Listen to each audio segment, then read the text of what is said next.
mes esame tie, kurie rodome vaikams, kaip mes vieni su kitais susitarėme ir kaip mes vieni kitų klausome, kai kažkas kažką sako. Bet kai vaikas eina ir jums kažką pasakoja, jeigu jūs tuo metu negalite, nes jūs darot kažką kitą, jūs verdate, jūs skaitote, jūs užsiemus, jūs taip ir sakykit vaikus, sakykit, aš šiuo metu negaliu, atsiprašau, aš darau va taip.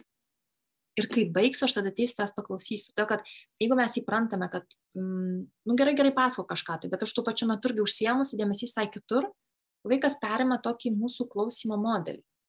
Tai tada labai dažnai atsitinka taip, kad kai mes vaikui kažką sakom, vaikas galvoja visai kitur, ten žaidžia su Lego, dar kažką daro, ir mums atrodo, kad mes kalbam sienoms, vaikas mūsų negirdi. Ir vieną kartą sakom, ir antrą kartą, ir trečią, ir ketvirtą, ir penktą.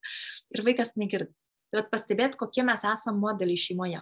Kaip mes vaikams rodome, ką reiškia, kaip mes darom, kaip mes klausomės kito žmogaus, kai su mums kalba. Kad mes padedam tai, ką darom į šoną, atsisukam.